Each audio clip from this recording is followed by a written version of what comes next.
J'ai récemment dû m'acheter une nouvelle caméra parce que la D5200 avait fait son temps. Le capteur était fini avec des dizaines de pixels morts. Je voulais donc quelque chose qui allait me durer, puis qui pourrait servir tous mes besoins.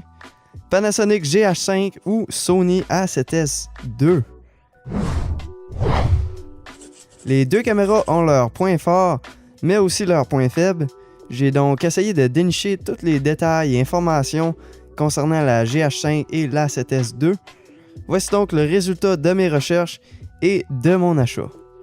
Commençons donc avec le comparatif avec les catégories suivantes: la résolution et qualité d'image, le capteur, les performances en faible éclairage et les autres caractéristiques qui en valent la peine. Premièrement, la qualité d'image. La GH5 est capable de faire du 4K à 60 images secondes, contrairement à 4K 30 images secondes de la Sony, donc un énorme plus en partant pour la Panasonic, puisque nous pourrons réaliser des superbes ralentis en 4K. De plus, son 4K 30 et 24 images secondes sont disponibles en 10 bits internes plutôt que 8 bits pour la Sony, donc il y aura beaucoup plus d'informations pour les couleurs. Le 1080p de la GH5 monte aussi plus haut que la Sony à 180 images secondes plutôt que 120. Donc il n'est pas une surprise que la Panasonic gagne le point de la qualité et résolution d'image. Capteur, c'est ici où la Sony brille. Son capteur pleine grandeur va apporter un style très cinématique aux images avec une grande profondeur de champ, beaucoup plus beau que la très courte profondeur de champ du GH5. Par contre, le plus petit capteur micro 4/3 de chez Panasonic aura un facteur crop de 2 fois, donc il va offrir encore plus de zoom sur vos lentilles, transformant un 200 mm en 400 mm. Mais si vous avez besoin d'un plus grand angle, le capteur pleine de grandeur de Sony va être certainement plus approprié. Ultimement, le plus grand capteur apporte aussi de meilleures performances en faible éclairage. L'A7S II est vraiment le king du faible éclairage. Jamais vous allez avoir de problème avec des images trop sombres avec la Sony. Mais la question dont vous vous posez sûrement, c'est est-ce que la Panasonic est quand même bon en faible éclairage? Je vous dirais que ce n'est vraiment pas sa spécialité. Si vous filmez à l'intérieur, peu importe où, vous aurez absolument besoin d'éclairage supplémentaire parce qu'au-dessus des ISO 1600, le bruit est vraiment prononcé.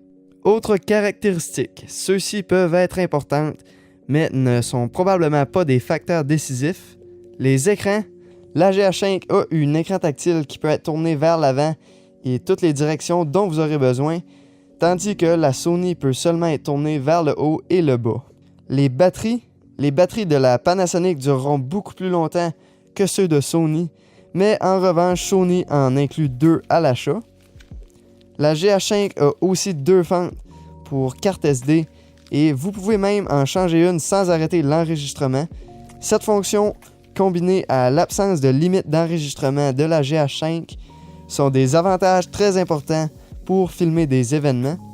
L'autofocus, celui de la GH5 est à peu près inutilisable en mode continu, donc si vous nécessitez un bon autofocus, l'A7S II sera meilleur. Finalement, un autre avantage de la GH5, son prix.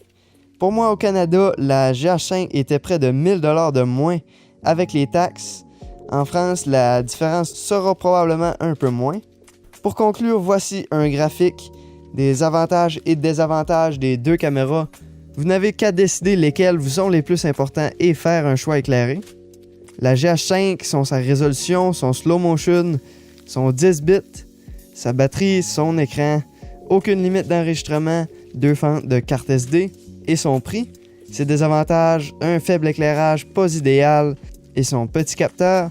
L'A7S II, son capteur pleine grandeur, le roi du faible éclairage, son écran qui ne pivote pas et son prix un peu plus cher.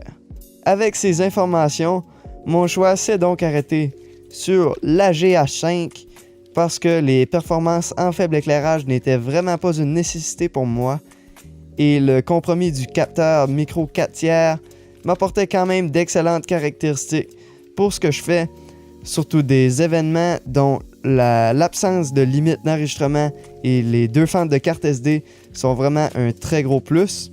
C'est donc à vous de juger quelles caractéristiques vous sont les plus importantes. Et finalement, je vous invite à utiliser les liens des produits dans la description. Et sur ce, c'était Justin King qui vous dit à la prochaine.